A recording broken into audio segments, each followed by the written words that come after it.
What's poppin', y'all? It's your boy Pee Wee the Plug. I know. Y'all haven't seen me in a minute. I have been snatched up and kidnapped by college football. So if you haven't seen me, that means you don't follow me on Twitch. You need to stop what you're doing right now and follow me on Twitch at Pee Wee the Plug because we've been having some amazing streams over there dealing with college football. We also are going to have a YouTube series with college football on the Pee Wee the Gamer channel, so make sure you go over there and subscribe immediately for that series that's coming in the next few days. 2K is dropping in like less than a month. I know 2K always, stirs up mixed opinions, but I am going to probably more than likely be creating content on that game once again. So make sure you locked in on all of that stuff. Basketball. I haven't really been around. It hasn't been too many topics that I felt super passionate about to talk or make my usual videos. And I feel like a lot of the topics were kind of rinsed and repeat, and everybody was just spewing different opinions about different things as far as the Olympics. So I kind of set it out. We're in that dry period right now, the NBA, where the draft has happened, free agency has happened, the trades that we're going to get is happening. We're kind of, waiting for the actual season and kind of enjoying the Olympics, day by day, whether it's basketball or all the other events. I've been locked in on a couple of things. I'm liking handball. Handball is like extremely exciting to me. The couple times that I've seen rugby, I enjoyed it, especially the women. I think women's rugby is super, super, super dope. Like the speed that they play at is extremely interesting. I've seen water polo yesterday. I've seen volleyball. Shout out to Chase Buttinger. There's been a lot of stuff that I've been watching when I wake up in the morning and just turn on the Olympics. So I've been kind of locked in on that in college football. So I've been away. But today we finally have a topic that I feel passionate about and that I feel is important. This morning for me, it might have been last night for him because Kevin Durant is in Paris or whatever. But for me, I woke up this morning and seen a series of tweets and engagement from Kevin Durant with different fans of basketball, mostly Nugget fans. And, it's some good conversations from Kevin Durant and those people. And I really appreciate a lot of his responses and his perspective that he was given in some of those interactions. But I think there's also different conversations to have that stem from his replies to people that I want to dive into. And I feel like that's something that I've been a little bit more passionate about a lot lately over the last couple of years. I feel like we're stuck in this period because of social media and just sports media in general, where the basis for everybody is to like argue and debate. And a lot of times it's pointless debates, it's pointless arguments. It's a lot of just chitter chat, people talking because they can, because they have Twitter and free Wi-Fi, and because you can just like plug in a mic and start a podcast. Everybody is just super opinionated about everything these days, that we kind of like lose track of like real conversations that can grow, progress our game in a healthy way. And when I say grow and progress the game, I'm talking at every level. I'm talking, at the sports media level that involves me. I'm talking about fandom that involves me. I'm talking about the development of youth basketball that starts at the lower level. I'm talking about the players that are in the game today. I'm talking about every aspect of the game. How can we push it and progress it to have a bigger and better game? Because it's always the goal, is to push the game forward and make it grow bigger and better so that we all can have something that we enjoy. And I just feel like we kind of lost those conversations. Everything has to be like hot take driven. Oh, this is my opinion. This is my take. Change my mind or debate me. And it's just like, it's become so kind of corny and such a forced thing that it's kind of lost its pizzazz, I'll say. There was a time years ago where that was like new and it was refreshing and it was different and it was like, oh man, they going at it, you know what I mean? But now after 10 years, now after seeing people just kind of force it, because it's like you just want some attention. Like a lot of the takes are so stupid or so like forced that it's like, I don't even believe that you believe that enough for me to kind of get riled up about it.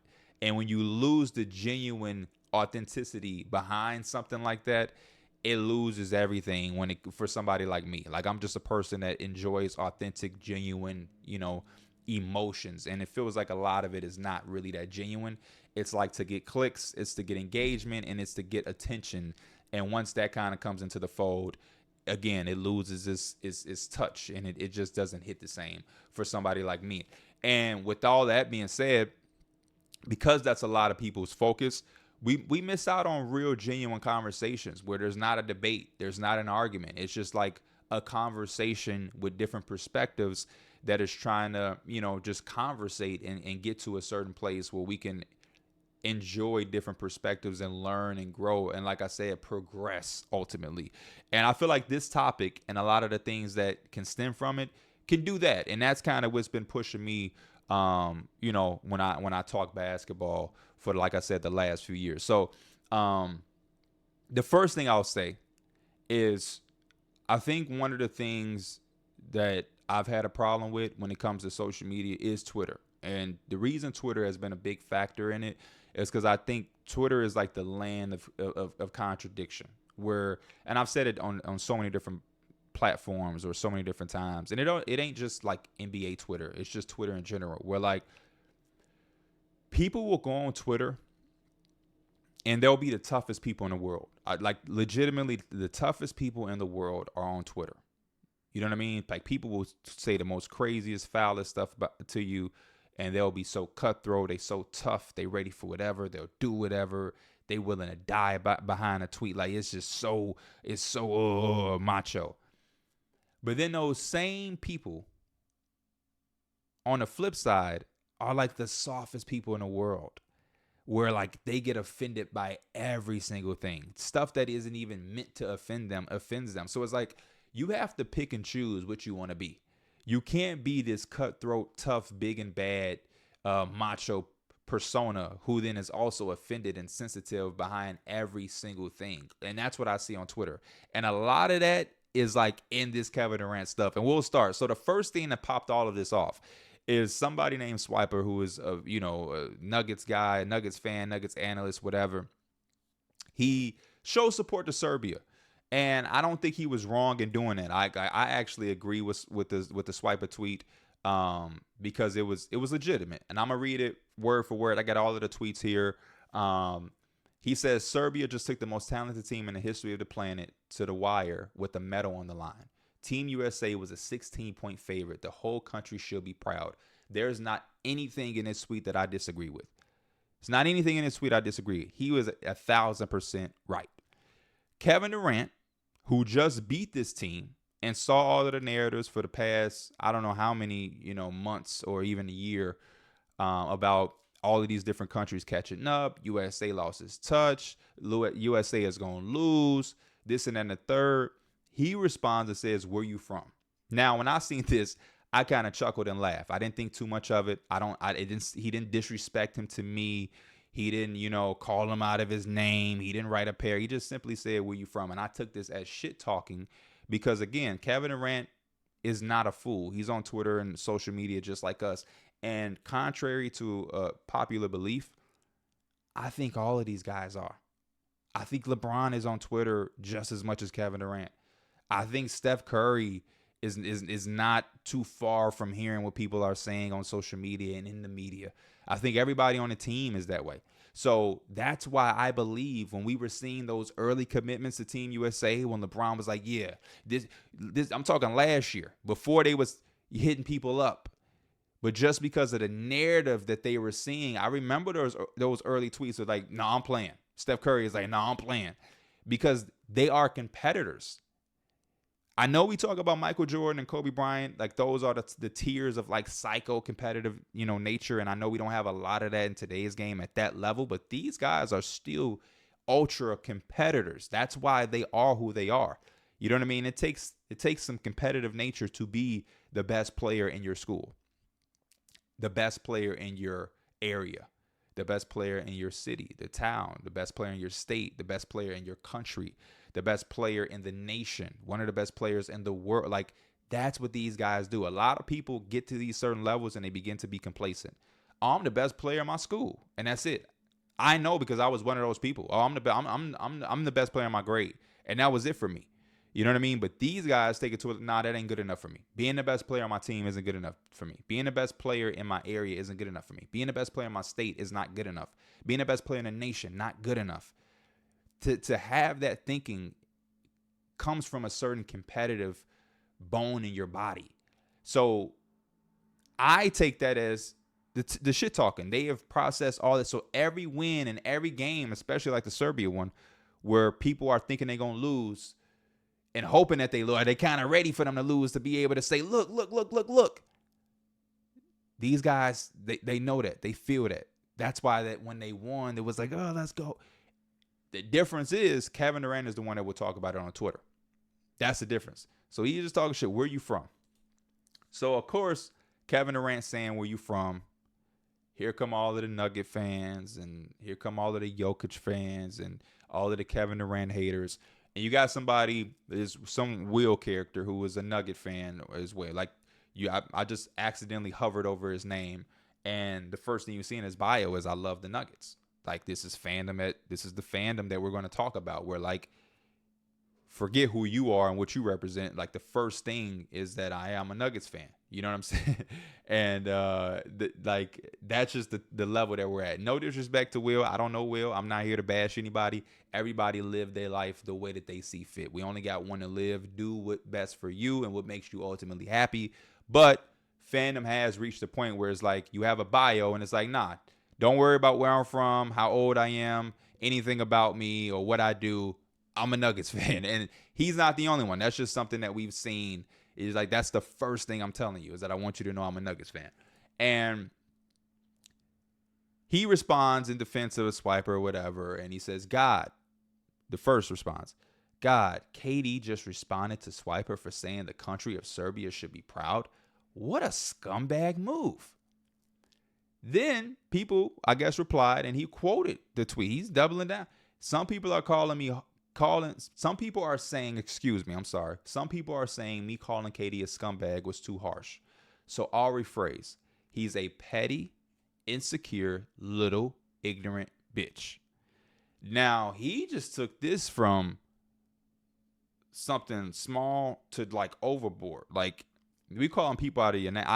This is not a way that I talk to people that I don't know.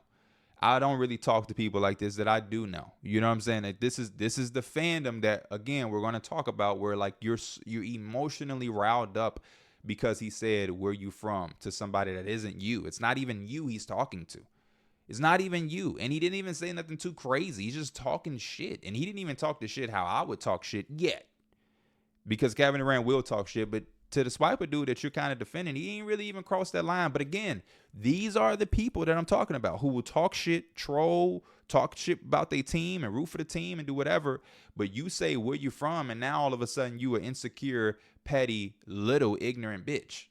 That is crazy to me. That's crazy to me.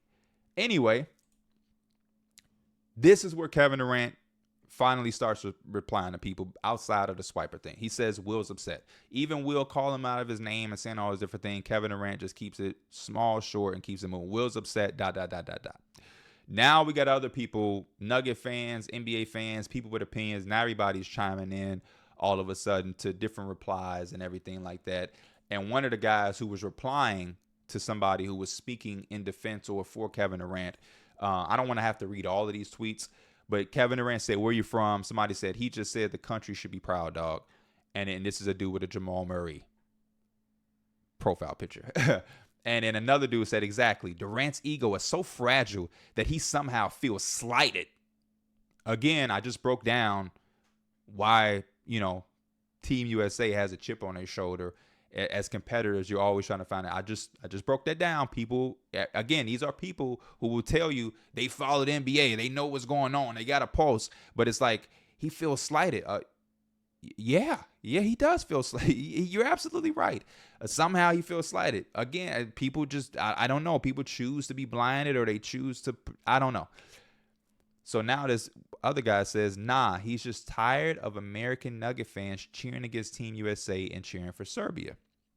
Which, like I said in an intro, cheer for whoever you want to cheer for. It ain't really that deep to me. Mike Smith says, cheering, not my Mike Smith that went to Michigan. This is a random Mike Smith. Cheering against Team USA, ? You mean like all of those Americans who were making fun of Noah Lyles not winning gold in his latest race? Good old double standards. Just admit you hate the fact that Jokic is clearly the best player in the world. Okay, so now Kevin Durant replies to him. And again, I don't even know if this dude is a Nuggets fan or not. But he says, to all Nugget fans, nobody gives a fuck who y'all lames believe is the best player in the league. Players got major respect for Yoke. We don't worship him like y'all do, but most are in awe of his brilliance. Trolling you cornballs for rooting against us is a part of the game. Deal with it. So this is the biggest thing for me right here. And this is where, like, before he even said this, my common sense just kind of went up because I'm a shit talker like Kevin Durant. Most of us who played basketball come from a locker room culture, have close knit friends and friend groups. You understand the essential part of talking shit. A lot of people, I'm realizing, they don't come from locker rooms. They didn't play high level sports. They don't have like friend groups where it's close knit, tight, where you talk shit. You know what I'm saying? And a lot of people don't understand talking shit and how to talk shit, so they get extremely sensitive to it, even though they're on Twitter essentially talking shit as well. But again, it goes back to people dishing it but not being able to take it. And so, like I said, when I seen him say, "Where you from?" that made me chuckle because I know all he's doing is talking shit now to the people who was ruling against them. It's just a simple thing. It's just like if I play 2K and people in Mike's stream are like, "Yeah, go Mike," and then I come back and win, I'm gonna go in there and be like, "No, what's the shit y'all was talking? What's up now? Yeah, y'all had a lot to say." That's just natural competitive nature. And that's so when as soon as he said trolling the cornballs for rooting against us as a part of the game, deal with it. I also love this part too at the beginning where he's like, listen, to all you Nuggets fans, nobody really give a fuck who y'all believe the best player in the world is. Like these conversations of like, he's the best, he's the best, he's the best. It's like, we don't really give no fuck. I'm Kevin Durant at the end of the day. I don't think anybody can fuck with me. LeBron don't think anybody can fuck with him. Steph don't think anybody can fuck with him. Jokic should think the same thing. I hope he does. And Joel Embiid should think the same. Like, there's a lot of different players. We as fans and media, we tear them up. Hey, Kevin Durant thinks he's number one in his mind, as he should. That's how he became an all-time great. And I believe a lot of these none of these players are like, nah, I am six on the list. No, for real, I am sick. Nah, we probably ain't gonna win the championship. No, the delusion, even for some of the players who shouldn't think that way, the delusion is why they are in the NBA and are perennial all-stars, all-NBA, champions and max contract players, because they have a different form of thinking. Come on, guys, come on. And I also love the part where it's like, yo, we got major respect for him. We don't worship him like y'all do. He's a competitor against us. You know what I'm saying? Like, at the end of the day, he's another player in the league like the rest of these guys.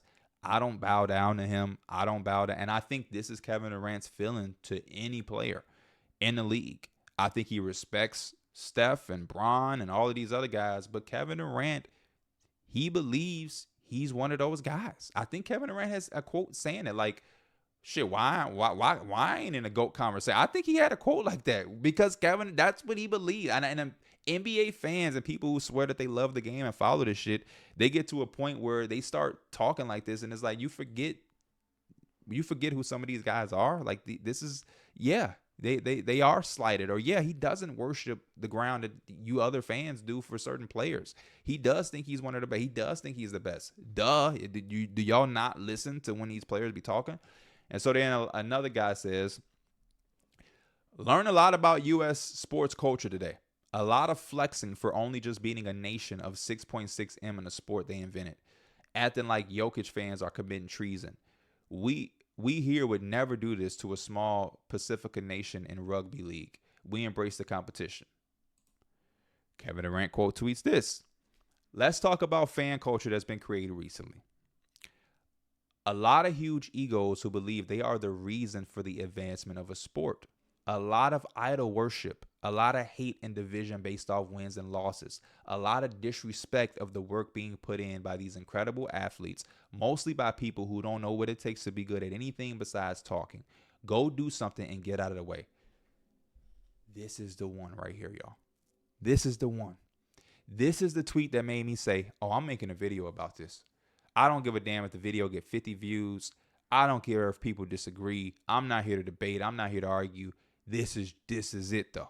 This is it for me. I just need to speak on this. I need to talk about this. Let's break this tweet down and just talk about all of the different moving parts. Let's talk about the fan culture that it's been created recently. Let's talk about it. A lot of huge egos who believe they are the reason for the advancement of a sport. A lot of idol worship, a lot of hate and division based off wins and losses, a lot of disrespect of work being put in by these incredible athletes, mostly by people who don't know what it takes to be what it takes to be good at anything besides talking. Let's stop there. This is a conversation I've had for a very long time on our podcast. This is also why when we have guests that I grew up on, I show so much love and the utmost respect.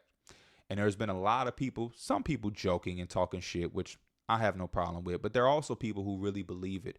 They'll go on there and they'll say, and I've seen it plenty of times, man, P be glazing the guests. P always glazing. And I get it. That's just the time we in. Glazing is a thing. I don't feel too much of it. But there are people who truly believe that. And what I be trying to get people to understand is when you have a game like basketball and you have somebody like me who has given his entire life to the game in almost every aspect that you can imagine. I've played it. I've studied it. I'm in the media now.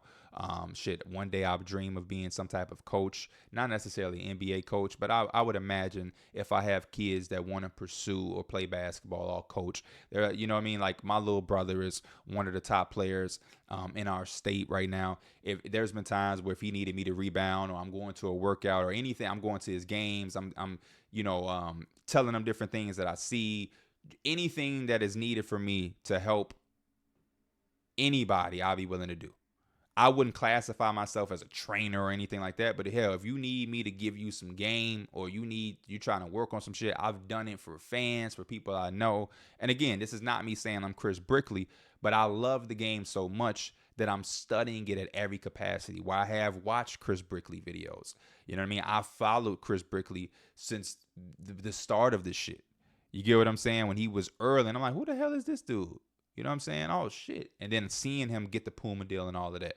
You know what I mean? I've studied the 7 seconds or less offense when I was a kid. That's why Mike D'Antoni became one of my first favorite coaches, because I was so fascinated by this offense that he was running. You know what I mean? I've sat and watched coaches conferences of Nate Oates when he was at Buffalo breaking down his offense, and then eventually going to Alabama. And I'm subscribed to YouTube channels where it's just coaches clinics and they're breaking down different defenses and how to beat it and how to do all of these different things. Pause, because I know some of y'all going to try to run with that. But it's like I give myself to the game because of these players. You know what I mean? My dad introduced me, and my dad is always going to be the guy that gets the utmost respect and credit for it. But the players is what make you fall in love with it and give you that crazy dream of making it to the NBA and putting in work and following it. The coaches, and like, it's so much that brings you into the game that you have to give the credit. So when I have a Gilbert Arenas, so I have a Stephen Clay, or I have a Derrick Rose, or, I'm giving flowers, because these are people who make you fall in love to the game, to where now 20 years later, I'm able to feed and support my family off of this game. So yeah, when I have people who help me fall in love to the game, to study it to the amount where now I can feed myself from it and provide, you damn right I'm giving Derrick Rose his flowers, because the inspiration that he gave me as just a fan drove me to now be able to create a world where I can give job opportunities and I can provide for my family at a rate that I never would have imagined. That's the fandom that I live in. But this fandom right here, I agree with all of this shit. There is a lot of people who disrespect the game. And I have the conversations, like I said, on the podcast all the time, where I bring it up. Hey, what do you think about this guy? How do you view him? Because there's so much in today's world, because of social media, where all we do is tear down shit. All people do, I don't want to say all people do, but a lot of times what people do, they go back and they revisit history, and they come in with this way of thinking of how we play basketball in 2004, and they criticize it. Oh man, Kobe was just an inefficient shot chucker. Oh man, Kobe was just getting those defensive teams because of his name, or what people thought of him. His name just carried the weight. Oh man, they was miscalculating Jordan stats. All of these things, and I'm not saying some of it ain't true, but it's just the quickness and the thirst to discredit shit. Man, Tracy McGrady, what do people see in Tracy McGrady? He never got out of the first round. Man, y'all overrated him. Was they as good as they say? That's the thought process. Let me go on Basketball Reference. He only averaged this. How man, I don't get what are we talking about? We talking about guys who put in hundreds, not hundreds, I'm sorry, maybe hundreds, but they put in the 10,000 hours of working and grinding and playing through injuries and getting surgeries and putting their body on the line and going through it and putting the work in, like Kevin Durant is saying, that all of the people that have something to say would never put an amount of work in. Would never. But it's a thirst to discredit. We now have a term. We have a term, hate watch, where people are watching to hate. We have a guy like Jason Tatum who, when you just think about a person, Jason Tatum as a face of a franchise, he checks off all the boxes. Jason Tatum ain't had no law run-ins. Jason Tatum, we ain't never seen him smoking no weed. I don't think I've ever seen Jason Tatum sip an alcoholic beverage. He's on the face of Ruffles. I think he's obviously with Jordan. I've seen him there's another commercial I've seen, like Brandable. He has interviews where like him and his mom, they strategize where he's not even spending his NBA money. He's spending and living off of endorsements so that they can have, like real family wealth, like generational wealth. He has his son everywhere. His son's in the locker room. His son's on the court. They got handshakes and all. Like literally just like as good as it can get. But you go on Twitter and it's like, oh man, look at his post-game interview. Oh man, look, Jason Tatum did this. Oh man, Jason Tatum did that. Oh man, Jason Tatum, he shot 7 of 17. He needed all this. It's just like, what the fuck are we talking about? And I have no problem being critical of the actual game. I've said it 1,000 times. Jason Tatum got to stop being so predictable at the end of the shot clock doing the sidestep 3-point shot. I think he settles a bunch. Those conversations we can have all day, every day. But it's just the more like, oh my gosh, he's wearing a Celtics shirt that looked like the shirt that Kobe was wearing when he worked out. He has a guy he looks up to. Kobe is his idol. Oh man, he's wearing a purple wristband like Kobe. Oh, he's so corny. It's just like, what the fuck are we talking about? We have an elite basketball player who's found a source of inspiration and has helped him get to this level. By everything that we've seen, though, model citizen, doing shit the right way. If I had a son who was trying to aspire to be a basketball player and build a brand and do all the things, Jason Tatum is one of the first players you show him. He got game. He getting checks off the court. He has a son that he's heavily influenced in his life. What is there to really... We're nitpicking. Let's talk about even more. A lot of huge egos who believe they are the reason for the advancement of a sport. I get this feeling too. The reason I get this feeling is because fans are so damn entitled. How do I know fans are entitled? It's because I have one of the biggest podcasts in the game. So we get to really interact and see what people are saying when we have conversations. And we go on tour and we meet fans. And you should see the stuff that fans are saying. You should really see fans comment and chip in on every single thing as if it's about them. That's how fans look at the game. You can't do anything if it ain't for them. And that's why I do get the sense of like, fans do have this big ego. Like even with this statement, there was a fan who was like, can you believe, like, I agree with some of the stuff Kevin Durant said too, but like for him to say fans don't matter is crazy. And it's like, bro, you're proving his point. He didn't say fans don't matter.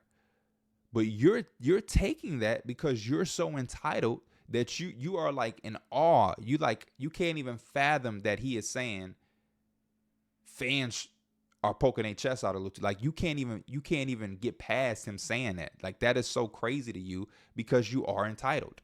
You know what I mean? You see players leaving teams and instantly it's like, oh, we gonna burn this jersey. It's like, what the fuck? You burning somebody's jersey because they want to leave a team? Because somebody said, hey, we want you more, or we want to give you more money, or you want to move your family to a different space. There's all different things that go into players leaving teams. You see it all the time. A player leave a team is cool. A team cut a player, no words. A player requests a trade, it's all hell break out. Man, how could he do that? Why he do that? I don't rock with Paul George since he requested a trade from the Pacers.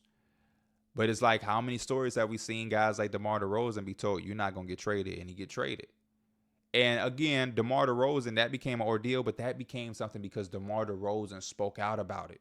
If DeMar DeRozan ain't say nothing, nobody would have gave two fucks. Fans, like think about what we're talking about.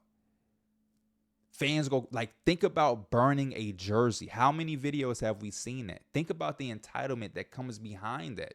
Think about think about the ego of a person that is burning somebody's jersey because they chose to go to a different team.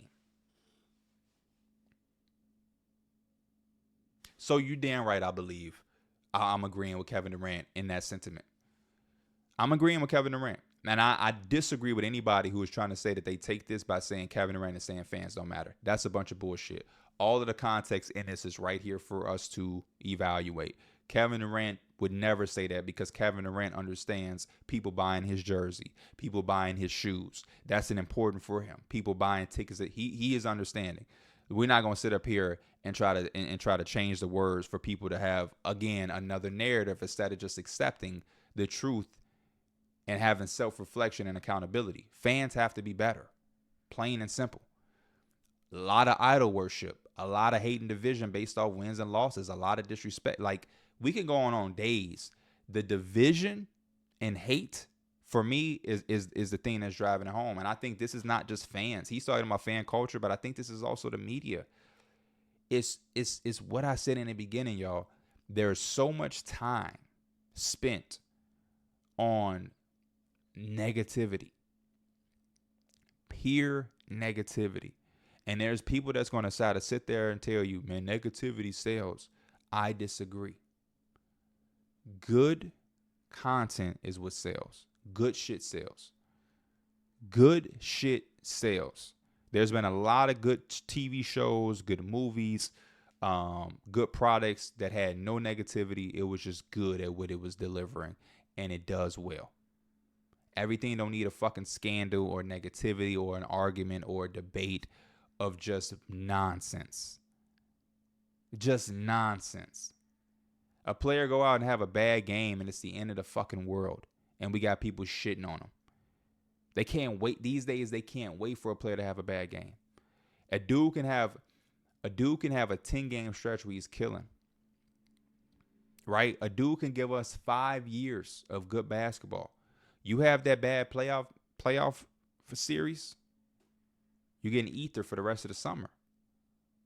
Understand, a series in the NBA is 7 games. You can have a little shaky, bad, questionable 7-game stretch, and people will go on Twitter and go on a little podcast or they big podcasts or they big TV shows, and they will tear you apart as if the last 5 years of what you did is irrelevant. People will create narratives. And when your performances isn't fitting the narrative, crickets.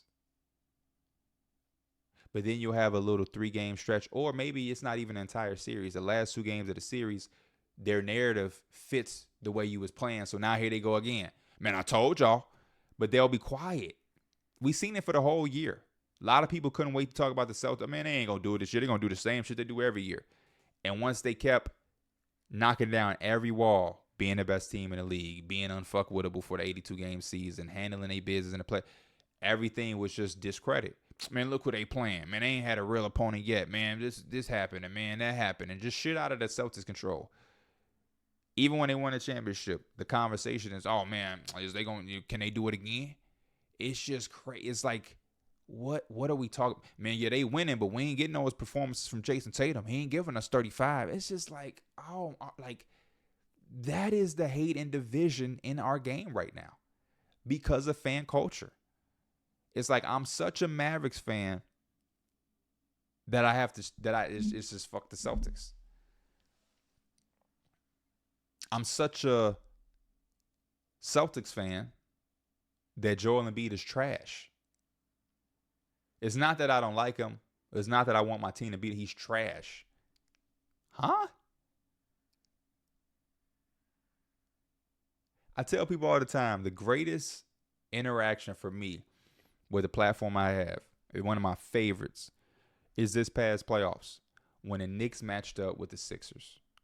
And I'm not speaking for all of them, but some of the ones that I engaged with, Sixer fans, it was so fun because it gave you everything that you want as a basketball fan, where we were able to talk shit, we dished it to each other, and we took it when we were on the wrong end of the stick. You know, when I talked prematurely about the Knicks winning and Maxey hit those heroic threes and they end up pulling out that game and winning, they let me have it. And I was like, hey, y'all got me. I spoke too early. I'm never going to do that again. You know what I mean? When Jalen Brunson was making the plays and we won in Philadelphia and I was able to talk shit, they let me talk my shit. Never got too personal. Nobody never got it too sensitive. It was just like the perfect thing. And the most beautiful part about it was at the end of the series when my Knicks did prevail and win, all we all did, the few of us that engaged on a consistent basis, all we did was show respect for each other. I was like, man, I'm glad that series is finally over so I can just admit Maxey a bad man. Maxey was, I'm afraid of Maxey. He had me scared. I can't lie. And they was able to say anything. Yeah, man. Brunson was, Josh Hart played out of his mouth. And we just dapped it up, kept it moving. I followed some of them back because it was just refreshing because there ain't really no hate there. You know what I mean? We took out hate and division and we just talked shit. And instead of hate and division, it was more so like love and, you know what I mean, coming together. And now those are people that I now follow. And I know when the Knicks and Sixers play, we can have that good old banter as two fans or a bunch of us as fans who are just rooting for our team to beat their team. And hey, if we do happen to lose, it's just respect. I can give you that one. You can have it. We'll get you next time. And that's what the basis of sports are supposed to be as competitors or fans or whatever. Don't have to always be somebody being a bitch or a little, it just gets too far. And I think the hate and the division off of wins and losses is probably the highlighted thing of this.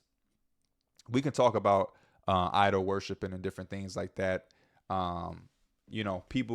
People, like I said, they're going to live their life they want to live. I don't believe in like idol worshiping or anything like that. I think a lot of that has shown to backfire. And like I tell a lot of people a lot of times, my idols are my parents. And it ain't to be corny or whatever, or to take the easy way out. But the reason that is because I get to see my parents at every state. I see my parents when things are going well. I see my parents when things weren't going right. I seen my parents have to fight through adversity. You know what I'm saying? I seen them in every single light. When you start talking about idol worshiping for basketball players, athletes, entertainers, singers, actors, all of these different people, we only get to see what they show us and what they allow us to see. And that's why a lot of times people idol worship and then some real shit get revealed and everybody like, oh my gosh, not blah, blah, blah. No way they're doing. And it's like, well, what do you know? We don't know them. All we know is what they show us. You don't know your favorite athlete based off of his Instagram. Please don't think that. And so then you start to see somebody got a domestic violence charge or somebody did some piece of shit stuff or whatever. Some things come out and you can't, and people are really like, and hurt by it. But to me, I'm like, that's why I don't idol worship people that I don't know. All I know them is for basketball. So I appreciate and I enjoy and I learn and I glorify the basketball part. But as a human, you just don't know what people are doing behind closed doors. And we're seeing every day the idol worshiping like really, really hit people differently because they are just so stuck on this character or what people show them on social media. And then the last thing from Kevin, this is also he was replying to Wes, who follows me. Wes is a guy that is kind of in the community, so this is kind of funny. But Wes says this exact same thing he's talking about existed since the inception of the NBA. You think people weren't worshiping MJ or Bird and being divisive then? I hate to be that guy, but it only seems like it's a problem now. Guys like Giannis and Jokic are getting the same treatment. Shout out to Wes. I didn't really understand what he was saying. I don't think this justifies anything, and I don't think that this would make Kevin Durant change his stance.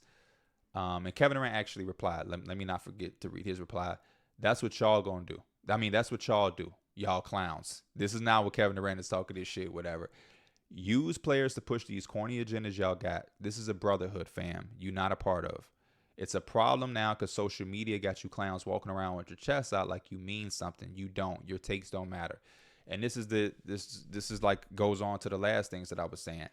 A part of this, I do agree. Now, what Wes is saying, I don't think that justifies it, right? Because it was hate back then, or because it was worshiping back then, that ain't make it okay. But I do agree with Kevin Durant. We're in a different time where a lot of it is amplified by like a million because there was no social media back then. There was no social media back then. Like, this social media stuff has taken it to a different level that people from back then couldn't even imagine. I mean, my dad couldn't imagine being in the 90s rooting for the Bulls or whatever and having social media. That doesn't even like, you know what I mean? Like that doesn't even click for them. And then this is the part that I really have a problem with in the media. Like, I'm like, over the last few times, I'm thinking to myself, like, I might not even really do podcast appearances anymore as much as I used to with people, because it's like, I'm tired of going on podcasts and certain platforms where it's just a bunch of agenda pushing. That's not my shit. I'm a basketball guy. I'm not an agenda pusher. You know what I'm saying? I'm not a guy that got to do that type of shit to get clicks. You know what I'm saying? Like, I'm really a basketball dude. I'm like a basketball purist. I don't believe in that. If we talking and a debate come up or some shit really do come up, we can get into that. We can get off into that. But to like make an agenda and it's like, I'm sticking to this no matter what. I said this dude was overrated back then, so now I'm living and I'm dying on that hill. Even if this dude ain't overrated, because I said it, I gotta stand on it, and I can't say that I was wrong, and I'm just pushing this agenda anytime it correlate to his performances. It's like, man, that shit is corny. Shit is corny as hell. I don't respect that shit. I ain't entertained by that shit. I don't like what we doing. And then the best part of it is, it's a brotherhood you're not a part of. It's a problem now because social media got clowns walking around with their chests out like they mean something. You don't. Your takes don't matter. And that's the sad reality of it that I think a lot of fans of today really just don't kind of gripe. The NBA is a brotherhood. It's a fraternity. We've heard different players speak on it 1,000 ways, like 1,000 times, literally a fraternity. And as much as we love the game, as much as we are fans of it, we're never going to be a part of that fraternity. It's just what it is. We as fans, we matter. We as the media, we matter. But we don't matter more than the game. And they make up the game. Without them playing, we have nothing to report on. Without them playing, we don't have anything to root for against, for some of y'all who are just so stuck on hating. And that's just it. It doesn't mean that fans and the media don't matter. No, we all matter and we all play a part in all of it. But if we're being honest, there is no sports media without the sport. It's just the truth. It's just the truth. And for some reason, it hurts people to say that and accept that. It's just the truth. You know what I mean? I don't mind that. I don't need to feel like I'm just as important to the game as LeBron. I'm not. You know what I'm saying? I'm not. Without LeBron and Kevin Durant, sadly, without them playing this sport, I probably wouldn't have the platform that I have. Or I would have to talk about baseball or football. You know what I mean? And I don't know how popular my content would be in that space because I'm more of a basketball mind. But like, that's okay. We still matter.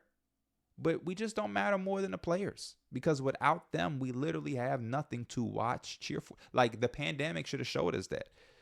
You know what I mean? The pandemic should have showed a lot of people that. You know what I mean? We, like me and my podcast, we got it done because we professionals. We really do this shit. You know what I'm saying? We really do this shit.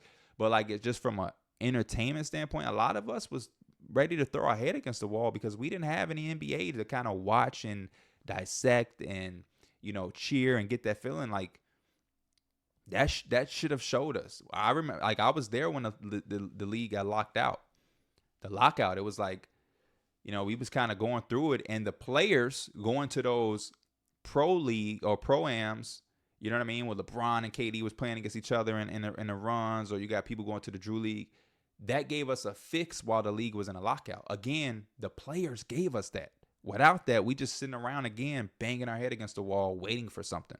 So I do think we all are guilty of that by pushing our chests out a little bit and feeling like we are more important than the game itself. And that's just not the sense. That's not the case. And I think we have to start having these conversations more often. And we got to have them in not such a negative light. You know what I mean? Fans got to be able to have these conversations without feeling the need to call somebody a petty, little, arrogant bitch. You know what I mean? Like that shit, it don't really get you anywhere. It just makes you look like a damn fool. You get what I'm saying? And these are the conversations that I'm much more interested in having. Like, I would love to be a guy that could get Kevin Durant to come sit down and talk to me, and we can go in depth on this. You know what I mean? And we can peel the layers back and go deep and deep and deep and deep and get more perspective, because this is extremely important. Because again, I don't feel like this is just a Kevin Durant thing. I think your favorite players on your favorite teams, who you are rooting for, who you are trolling for and talking shit to Kevin Durant for in defense of, I think they feel the same way. You know what I mean? I think they may not feel 1,000%, but there is some sentiment, because they are a brotherhood, because these guys are in locker rooms together. They are competing with each other. They are having dinner with each other. They are texting each other. They're conversating with each other more than you will ever conversate with them. I don't think that his opinions and his feelings is going to be too far from a lot of the other players in the league, or a lot of the different coaches and whatever. Like, this shit is kind of getting out of hand. And there are certain times where, again, like I've said before, I genuinely feel bad for people in like today's time, because like if you're a young fan like I was in the early 2000s, and you're getting into basketball and you're becoming a basketball lover and you're falling in love with the game, this is the climate that you're falling in love in, and you don't know any better. You're just going with what's the world is doing. You know what I mean? You don't really know any difference, because this is all you know is the internet and Twitter and the discourse that you see on social media of how people talk about basketball. And so you just kind of go in with the flow. And it ends up, like I said, being less of an escape. And you end up having to find an escape from an escape. How many times have we seen fan pages or whatever like disable? And it's like, oh, I'm getting off Twitter for a while. This is becoming too much. And it's like, it's becoming too much. This is supposed to be the escape. This is supposed to be something you enjoy. You're supposed to get away from the real world stuff that's too much by coming here and talking basketball. But because it's so hate driven, it's so divisive, because it's so negative, it's almost kind of like the way politics has gotten to where it's like you can't say anything. If I say I like Devin Booker more than I like Anthony Edwards, I'm now getting tweets and shit where people are just coming at me. I can't just enjoy my own my own favorite, players. You can't like Jokic in peace, because here come the NBA people. You can't like LeBron, because now here comes Jordan people. It's just it's so fucking negative and draining that it's sad, because there are people who genuinely have a love for the game, they have a passion, and they want to be able to enjoy it and not have this bullshit that comes along with it. I remember being young, and you can have a favorite player and it wasn't that big of a deal. The only thing that really existed was like LeBron versus Kobe, and even that was kind of lighthearted, and you know what I mean, it was just kind of the ethos of being a young fan talking shit. I got Kobe, that's always gonna be there. But like, you can have, like, Gilbert Arenas could have been your favorite player back then. It is no big deal. There's nobody like, man, what about Baron Davis though? It's just like, nah. It's just like, oh, okay, you like Gilbert, okay. That's just what it was about. You know what I mean? Like, you come in with a Gilbert Arenas jersey, you gonna be that man, because that shit gonna be so rare. Nowadays, like, man, I know that ain't a Dame Lillard jersey. Where your Steph jersey at? It's kind of like with that one tweet that went viral or wherever, Facebook or whatever, where it's like social media or Twitter is the place where it's like you simply just say, man, I like pancakes, and somebody gonna be like, man, fuck you. What about waffles, bitch? And it's like, damn, I like waffles too. I just like pancakes more. and, and that's just the place that we at, man. And it's just something that I enjoy talking about, and I would love to have more conversations about. Now, hopefully, we could talk about more of this on the podcast to get more perspectives or whatever. But we definitely have to be better. And I pretty much agree with almost everything Kevin Durant said in a lot of these tweets. Now, again, I do believe you can root for whoever you want to root for, but I understand Kevin Durant's perspective as a competitor. You know what I mean? Like he said, he dishing out the trolling and talking shit how everybody else was trying to do them. And now that he's doing it back, don't get y'all panties in a bunch and get so upset and want to get all angry and shit, because when y'all was doing it, it was all good. So I appreciate y'all that stuck around. This is a long one. We talking for like 50 minutes. Um, if you made it this far, thank you. If not, that's fine too. Just again, another one of those situations where I just feel like it's good to have conversations, and I would love to probably do more of this type of stuff whenever these topics come up. Let me know y'all thoughts in the comments. Let me know how y'all feel about everything that's going on, and I'll see y'all next time. I'm out. Peace.